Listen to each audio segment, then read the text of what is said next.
Hi, this is Kevin Bonham, and this is the third in a series of video tutorials on using the open source vector image software Inkscape that's targeted at scientists.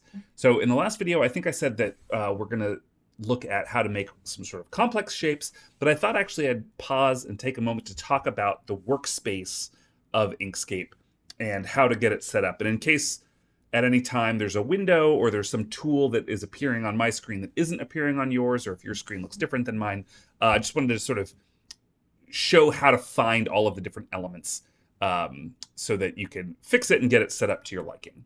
So here I have sort of the most bare bones interface. We have the menu bar up at the top and the page where the drawing is going to happen and nothing else. So I've turned off basically everything.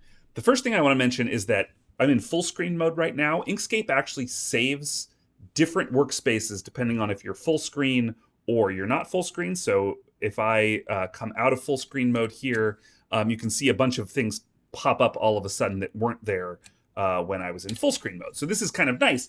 You can have one version where you're sort of focused and you have a certain set of tools, and another version when you're not in full screen mode. So if you want to bring up other pieces, many of them you can show in the view window here. So we're going to go to view, show hide, and you can see right now none of these things are checked. And we'll start with the toolbox. So the toolbox over here on the left-hand side is a set of common tools: the selection tool, node selection tool, various shape tools, pen tool, etc. We're going to get into the details of how to use a lot of these different tools another time, but this here is called the toolbox. And we can actually customize which tools show up here. Again, I'll show you that another time. The next thing I want to pull up in this show hide diagram is the commands bar. And that's this bar over here on the right-hand side. Some of these are things we just click once, like create a new file, open a file, etc. Other things are going to open what are called dialogues. So these are additional panels that have more information. So for here, I just clicked on the fill and stroke, and this pulls up this dialog box. We're going to talk more about dialogues in just a sec. But just to know that some of these over here in the commands bar are things that we could access, like file new. This is identical to if I just clicked this button. The next thing that I want to show you is the palette. So this pops up at the bottom. This has a set of different colors that we can use. We can change which color we're using, which color palette we're using here, including document swatches, which again, we'll describe when we talk more about color. But this is the color palette panel. Another thing that shows up at the bottom is the status bar. So this has a bunch of useful features. For example, if I click on an object, what shows up here is the fill and the stroke, which I showed in the previous video. We can change by scrolling here. Same thing with the stroke we can change, although this is just one hue, so I guess that's not going to change much. We can change the thickness of the stroke here. We can change the opacity. And we have information about layers. If I click this layer button, it pulls up the same panel as the layer button over here. So layers and objects. Again, we'll talk about what these things are doing, but I just wanted to mention that in a lot of cases, there are different ways of pulling up different parts of the interface. So this layer here, if this was not open and I clicked it here, it would bring up this panel. If I close it, I can click here and bring it up as well. So there's different ways of accessing this particular dialog. We can also show and hide individual components in the layer, lock or unlock the layer. And then another really useful feature is that for different tools, you can see that it tells you what some of the modifiers will do. So here, for example, it says hold Alt while hovering an item to highlight, hold Shift and click to hide or lock all. If I'm holding a different tool, what this little status bar here says changes. So this gives a little bit more context to what we're doing. Also in the status bar, we have information about the position of a particular object that's selected, but I can zoom in and out from here. I can rotate the whole screen if I need to, etc. So that's the status bar. We can also bring up scroll bars here. So these are just handles that we can use to navigate around. I have a scroll wheel for vertical and horizontal on my mouse, so I almost never have the scroll bars active. I'm going to turn them off here. We can also see rulers. Rulers can be super valuable to see where we're located. You can see that the object that I have selected shows up here on the ruler.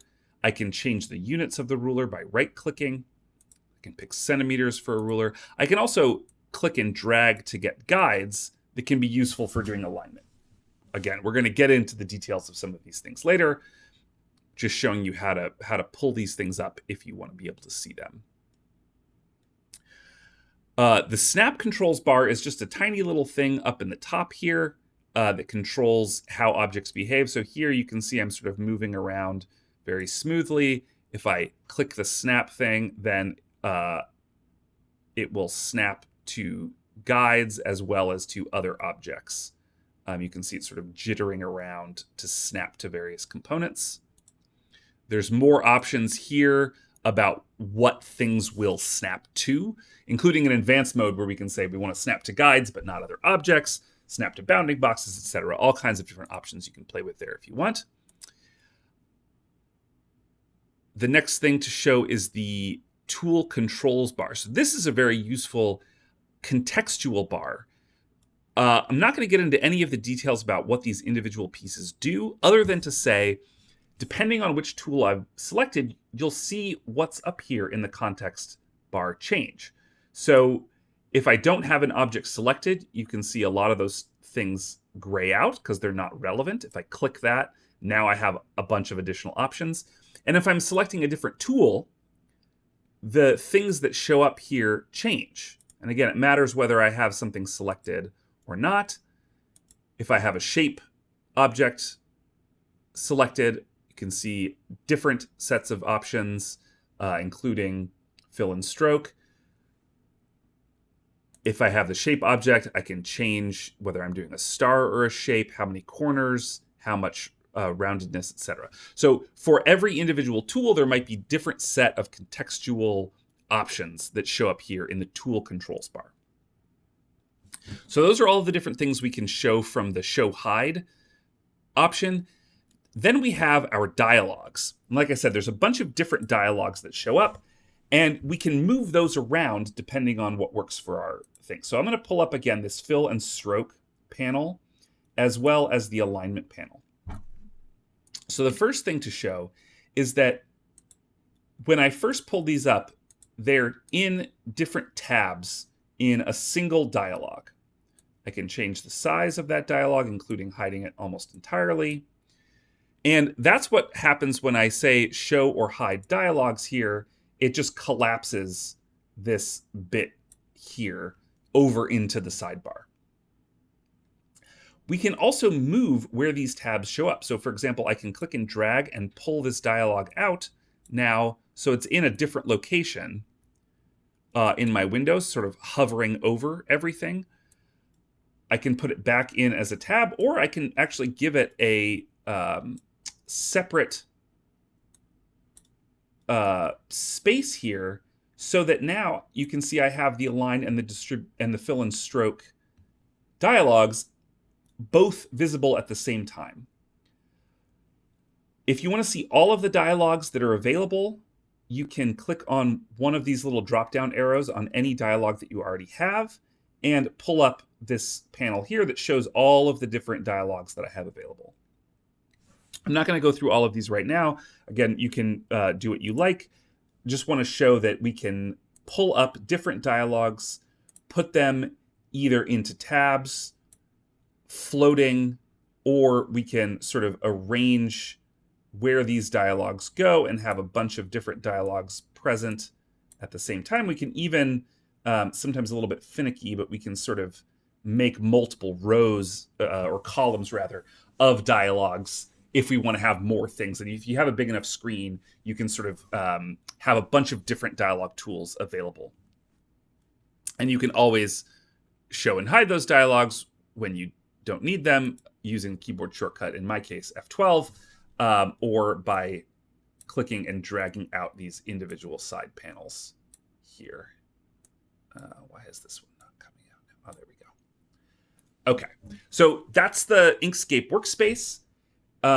Again, in case you are having trouble finding any particular tool, unfortunately or fortunately, depending on your perspective, there's lots of different ways to get to all of these different places. Some of them are available over here in the, I don't even remember what this sidebar is called, but lots of different ways to access these. If you can't find them, the easiest thing to do is pull up any dialog and click this little drop down, and you can find all of your options here.